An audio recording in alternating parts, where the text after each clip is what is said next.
अगर बेटी के घर कपड़े ना भेजे तो उसकी सास बातें करेगी। ये छोटी ईद गुजरी थी ना, तो हमारे यहाँ कुछ लोग समझते हैं कि सखावत सिर्फ रमज़ान में ही करनी है, और रमज़ान में सवाब ज़्यादा है, वरना राशन वंडन वाले और लोग को ईदों बाद भी भूख लग दीजिए, ईद के बाद भी उसी तरह ही गरीब के साथ पेट होता है, लेकिन तवज्जो नहीं। एक तो ज़ौक़ इल्म पैदा करें। हमने इस ईद पे कोशिश करनी है कि हमारी गली में, हमारे मोहल्ले में, हमारे दाएं बाएं थोड़ा सफ़र करें, बच्चों को देखें, सरकारी स्कूल से निकलते बच्चों को देखें, मसाजिद मदारस से निकलते बच्चों को देखें। हम ना एक एक दो दो का साथ दें। ये जितनी सियासी जमातें काम कर रही हैं, जिनकी हुकूमत थी, जिनकी है, पता नहीं कल किसकी आएगी। मैं तो ज़ाती तौर पर इनसे पूरा मायूस हूँ। मुझे तो नहीं लगता कि जितने लोग आज तक हुकूमत कर चुके हैं, बार बार आते हैं या पिछली हुकूमत गई है, इनके पास कोई प्लान ही नहीं है। ये तो बेचारे एक दूसरे की टांगें खींचने के अलावा ना कुछ कर सके हैं, ना उम्मीद है कुछ करेंगे। लेकिन गरीब की तकलीफ़ बढ़ गई है। मेरे पास बीसियों लोग आते हैं, आते तो वो दुआ का कहने हैं, आते तो सिर्फ ये बताने हैं कि इस मुश्किल में हूँ, दुआ करना। लेकिन दोस्तों, लोगों की बातें सुन के बड़ी तकलीफ़ होती है।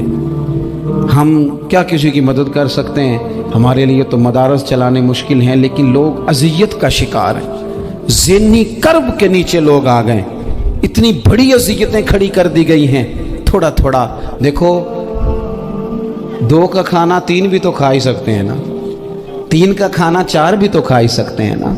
मेरे महबूब ने हमें ये नहीं कहा था ज़्यादा गोश्त पकाना, बल्कि रसूल पाक ने तो रंग ही बड़ा सादा दिया है। करीम ने फरमाया, आयशा शोरबा ज़रा ज़्यादा कर लो, पड़ोसियों को भी सालन दे देंगे। थोड़ा शोरबा ज़्यादा कर लो, इसी को बढ़ा लो, थोड़ा शोरबा बढ़ा लें, थोड़ा थोड़ा एक दूसरे की मदद करें, दस्त शफ़क़त रखें। गलियों में सुनसान लोग, अब तो लोग एक दूसरे से दुख भी नहीं कहते, वो कहते हैं देना किसी ने है कुछ नहीं, और तमाशा अलग से बन जाएगा।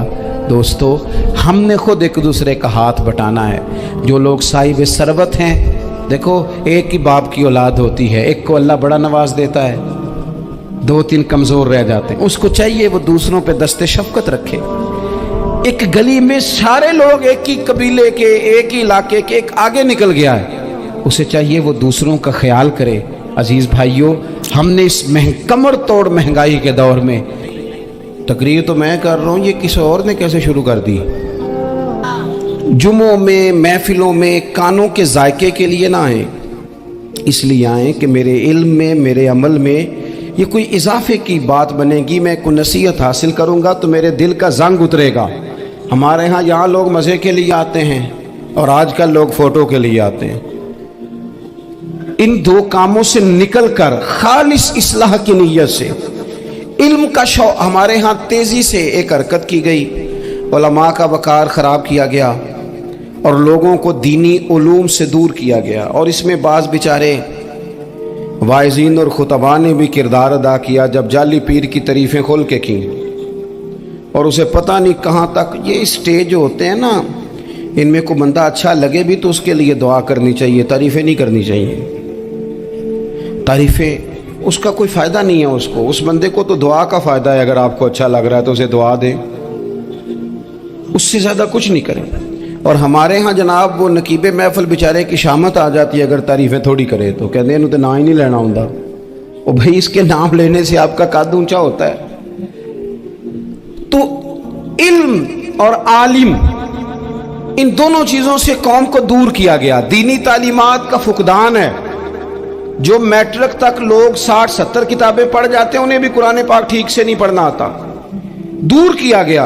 आप मुझे बताइए, चलें एक मस्जिद ही आप देख लें, उस मस्जिद के अंदर अगर एक तरफ एक आलिम दीन मिशकात शरीफ खोल के बैठे हों, हदीस पाक का दर्स हो रहा है, या बाहर शरीयत खोल के बैठे हैं, फ़िक़ही मसाइल बयान किए, और उसी मस्जिद में एक बाबा जी जुब्बा पहन के तगड़ा सा, बड़ी सी पगड़ी बांध के और 500 दाने वाली तस्बीह लेके बैठे हैं। अब एक बंदा अंदर आता है तो वो किधर जाएगा, आलिम की तरफ के बाबा जी की तरफ? वो क्यों जा रहा है भला बाबा जी की तरफ?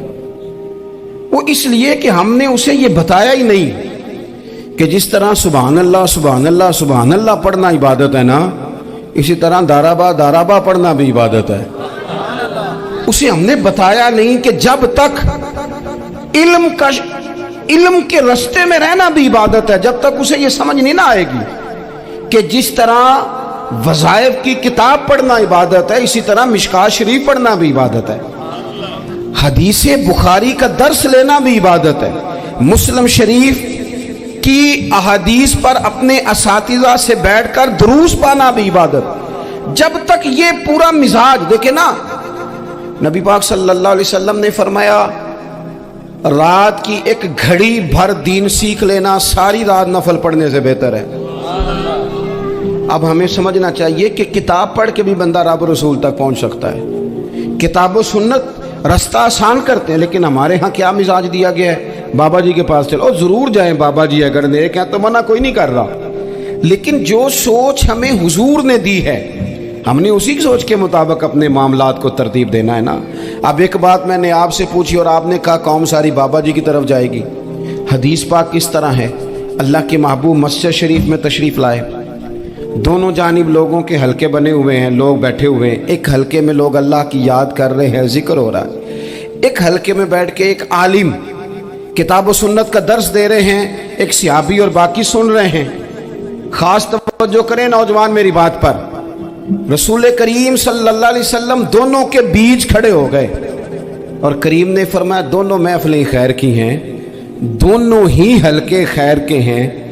اور پھر حضور فرمانے لگے مجھے چونکہ رب نے استاد بنا کے بھیجا ہے، میں چونکہ معلم بن کے آیا ہوں، یتلو علیکم آیاتنا ویزکیکم، میں چونکہ کتاب و سنت کی تعلیم کے لیے آیا ہوں۔ یہ لفظ کہتے کہتے حضور اس جماعت میں بیٹھ گئے جو دین پڑھ اور پڑھا رہی تھی۔ حضور وہاں بیٹھے جہاں بات دین کی ہو رہی، جہاں لوگوں کو اللہ رسول کی بات بتائی جا رہی۔ تو جمعے میں وقت پہ آئیں، اپنی دینی معلومات مضبوط کریں اور اپنے لیے مضبوط کریں۔ میں آپ کو بڑے درد سے یہ بات عرض کرتا ہوں، اگر دن میں 100 لوگ مسئلہ پوچھتے ہیں نا شریعت کا، تو ان میں 95 لوگ وہ ہوتے ہیں جو طلاق کا مسئلہ پوچھتے ہیں۔ والد صاحب نے، بیٹی کے والد صاحب نے 2 مہینے پہلے آرڈر دیا ہوتا ہے فرنیچر کا، بیٹے کی شادی ہو تو مہینہ پہلے شیروانی والے کو بھی کہنا پڑتا ہے، گاڑیاں بک کرانی پڑتی ہیں، میرج ہال بک، یہ سارے لوازمات کہنا پڑتا ہے، گاڑیاں بک کرانی پڑتی ہیں، میرج ہال بک، یہ سارے لوازمات ہم کرتے ہیں، سارا کچھ کیا۔ گاڑی سے گھر بسنا ہے، میرج ہال سے بسنا ہے، فرنیچر سے بسنا ہے، ہم نے سارا کچھ ان کو بتایا، لیکن کاش 2 گھنٹے بچی کسی معلمہ کے پاس جاتی، بچہ کسی استاد کے پاس جاتا، نکاح طلاق کے مسئلے بھی سیکھتے۔ دعوے سے کہتا ہوں اگر ہمیں پتہ چل جائے کہ 3 طلاقیں اکٹھی نہیں دینی چاہیے، کیونکہ دے دیں تو ہو جاتی ہیں، اگر ہمیں سمجھ آ جائے کہ نہیں دینی چاہیے، یہ مسئلہ بیان ہو، چھوٹا عالم بتاتا ہے معاذ اللہ اس طرح کی باتیں، تو بڑی بڑی کوئی نقطے کی بات بتائیں، اور اس طرح ہمارے پہلے نہیں کہتے تگڑے ہو جو میں جملہ دینے لگا، وہ پتہ نہیں جملہ آ رہا ہے کہ ایٹم بم آ رہا ہے۔ بچوں کو دیکھیں، بہت سارے ماں باپ کے پاس گنجائش نہیں ہوتی، لیکن اس نیت سے کہ بچوں کے دل ٹوٹ جائیں گے، عید پہ کیسے گزارا۔ عزیز دوستو، بزرگوں اور بھائیوں، زندگی دولت کے انبار کے نیچے نہیں گزر سکتی، بڑے بڑے مکانات کے سائے میں وقت سکون سے نہیں گزرتا۔ معاشرے کے اندر سکھی وہ شخص ہوتا ہے جسے دنیا سے پیار ملتا ہے، جس کا کوئی بھائی ہوتا ہے، جس کا کوئی بیٹا ہوتا ہے، جس کے ماں باپ ہوتے ہیں، جس کے دوست احباب ہوتے ہیں۔ انسان اللہ کی بنائی ہوئی مخلوق سے سکھ پا کے سکھ ہی رہتا ہے، اور اگر اسے مخلوق سے سکھ نصیب نہیں ہوتا، کم لوگ ہوتے ہیں جو صوفیاء ہیں، جو بزرگ ہیں، جو مخلوق کے سکھ کی امید نہیں رکھتے، لیکن میں بالعموم بات کر رہا ہوں، عوامی سطح پر لوگوں کو ضرورت ہوتی ہے کہ میرا بیٹا میرا فرما بردار ہی ہونا چاہیے۔